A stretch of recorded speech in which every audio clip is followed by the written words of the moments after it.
आज के case studies के इस लेक्चर में ऐसे 10 नियमों के बारे में बात करेंगे जिसकी जानकारी पति को हर हाल में होना चाहिए। अगर पति को जानकारी नहीं है तो ऐसा हो सकता है कि पति न्यायालय में बुरी तरीके से फंस सकता है, उसे मेंटेनेंस देना पड़ सकता है, उसे डिवोर्स ना मिले और ये भी हो सकता है कि उसे सज़ा हो जाए और उसे ही नहीं उसके परिवार के लोगों को भी सज़ा हो सकती है। इसलिए मैंने कहा कि ये बड़ी बुरी खबर पति और उसके परिवार के लिए बन सकती है। इसलिए पति को इन 10 नियमों की जानकारी हर हाल में होना ही चाहिए। तो चलिए आज के इस स्टडीज़ के इस लेक्चर में बात करते हैं कि पति को इन 10 नियमों की जानकारी क्यों होना चाहिए और ये कौन से नियम हैं जिन्हें अभी आप नोट कर रख लीजिए। जय जिनेंद्र, मुकेश जैन।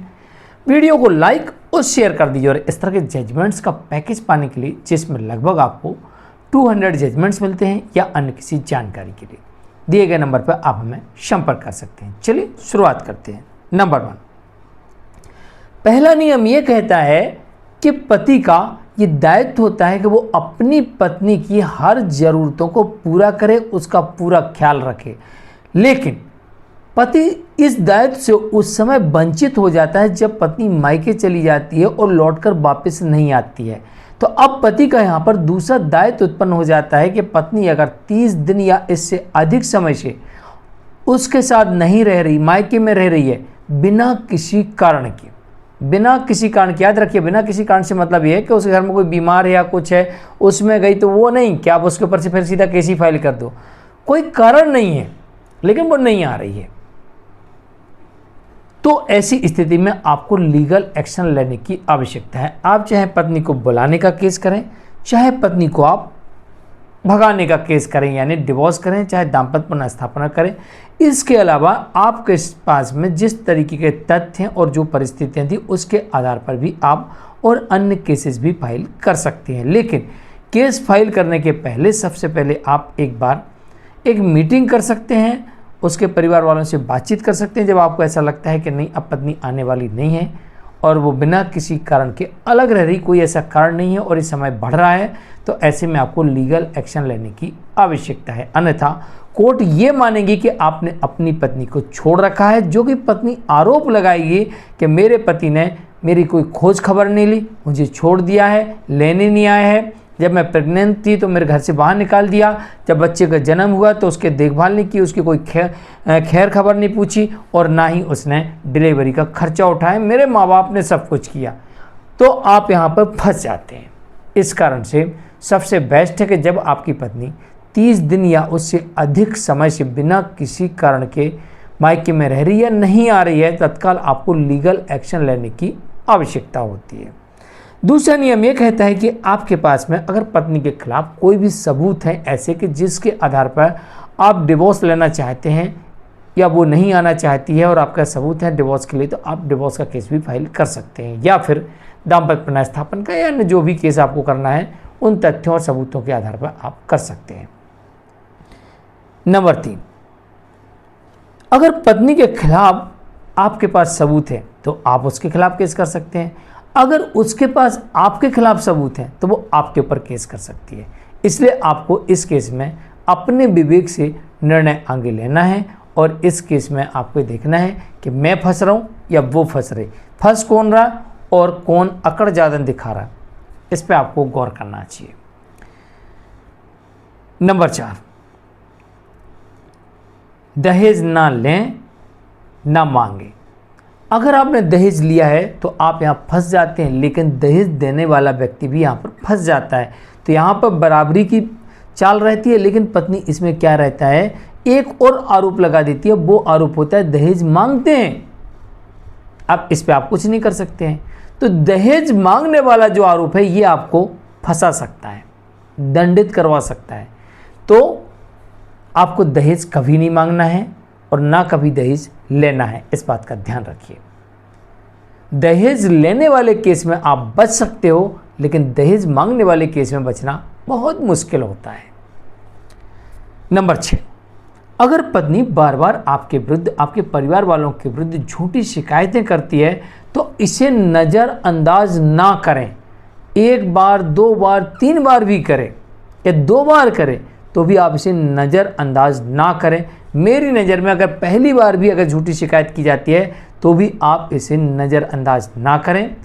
पहले उसमें लगाए गए आरोपों का क्लेरिफिकेशन लिखित में उसी शिकायत के आधार पर उसी डिपार्टमेंट को दिया जाए और उसमें क्लियर किया जाए कि शिकायत झूठी थी। ये आपको क्लेरिफिकेशन कर देना चाहिए। वरना एक जजमेंट ऐसा मुझे देखने को मिला जो कि शायद 2025 में आया था, जिसमें कहा गया था कि पत्नी बार बार पति और उसके परिवार वालों के विरुद्ध शिकायत कर रही थी, तो ये नहीं कहा जा सकता कि पत्नी पीड़ित नहीं थी, और इस कारण से यहाँ पर पति को दंडित कर दिया कोर्ट ने। तो सजा भी हो सकती है। पत्नी भला ही आपके विरुद्ध झूठी शिकायतें कर रही, लेकिन आपने कोई एक्शन नहीं लिया, क्लेरिफिकेशन नहीं लिया, तो यहाँ पर आप फंस सकते हैं।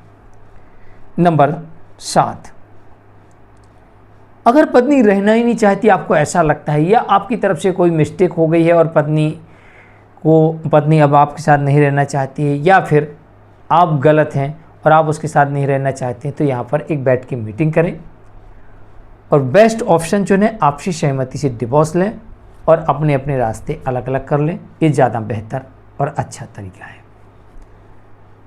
नंबर 8, अगर पत्नी एडल्ट्री में है तो ऐसी परिस्थिति में आज नहीं तो कल आपका डिवोर्स हो सकता है। ऐसा भी हो सकता है कि आपको किसी झूठे केस में फंसाया जा सकता है। ऐसा भी हो सकता है कि आप कभी दिन किसी नीले ड्रम में मिलें या किसी जंगल में मिलें या कहीं पर आपके साथ कोई बड़ा हादसा हो जाए। तो आपका जीवन साथी, चाहे पति हो चाहे पत्नी हो, अगर वो एडल्ट्री में है तो आप ऐसा अनुमान लगा सकते हैं कि संभवतः आप सेफ ना हो, ऐसा हो सकता है। या फिर ऐसा भी हो सकता है कि इस केस में आप जल्दी से जल्दी आपसी सहमति से डिवोर्स लेके अलग हो जाएं। ये आपके लिए ज़्यादा बेहतर होगा, क्योंकि आमतौर पर ये देखने को मिलता है कि जहाँ पर पत्नी अडल्ट्री में होती है तो पत्नी कई बार ऐसे बड़े स्टेप उठा लेती है जिसमें पति की हत्या तक कर देती है। कई बार ऐसा भी देखा गया है कि जहाँ पर पति अडल्ट्री होता है वहाँ पर वो पत्नी की हत्या तक कर देता है, लेकिन पत्नी की हत्या में जो सहयोग होता है वो उसके बॉयफ्रेंड का होता है, और बॉयफ्रेंड काफ़ी शक्तिशाली होता है जो पत्नी को इस तरीके से गाइड करता है, इस तरीके से उसको भ्रम पैदा कर देता है कि चलिए इसका काम तमाम ही कर देते हैं। और कई बार तो बॉयफ्रेंड खुद इस हत्या में शामिल होता है या खुद हत्या कर देता है। तो इसलिए जहाँ पर वाइफ अडल्ट्री में है वहाँ पर बहुत अधिक सावधान रहने की आवश्यकता है, और जहाँ हस्बैंड अडल्ट्री में वहाँ पर भी सावधान रहने की आवश्यकता है।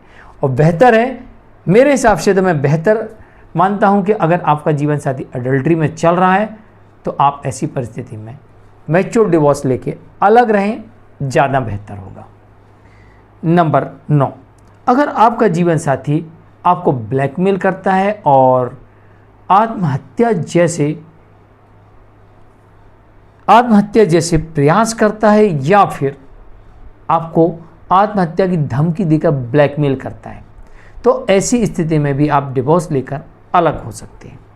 नंबर 10, आपका जीवन साथी आपको धमकी देता है, झूठे केस में फंसाने की धमकी देता है, आपको ब्लैकमेल करता है, आपकी नौकरी खाने की धमकी देता है, आपको बदनाम करने की धमकी देता है, आपके हाथ पैर तोड़वाने की धमकी देता है, आपकी हत्या करवाने की धमकी देता है, तो ऐसी स्थिति में आपको एकमात्र विकल्प चुनना चाहिए, आपसी सहमति से डिवोर्स। और आपसी सहमति वो कहे मैं तुझे डिवोर्स भी नहीं दूंगा या नहीं दूंगी, तो ऐसी स्थिति में भी आप सबूत कलेक्ट करें और आप डिवोर्स के लिए जा सकते हैं।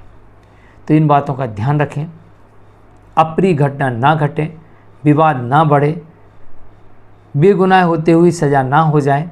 तो इन सब से बचने के लिए जहाँ पर विवादास्पद स्थिति बनती है, झूठे आरोप लगने लगते हैं, डर पैदा किया जाने लगता है, या कोई गलती हो जाती है, या फिर हमें झूठे केसेस में फंसाया जाता है, तो ऐसी परिस्थिति में उस केस से निकल जाना ही एक बेहतर विकल्प आपके लिए हो सकता है। मैं मुकेश जैन, आज के लिए इतना ही। नमस्कार।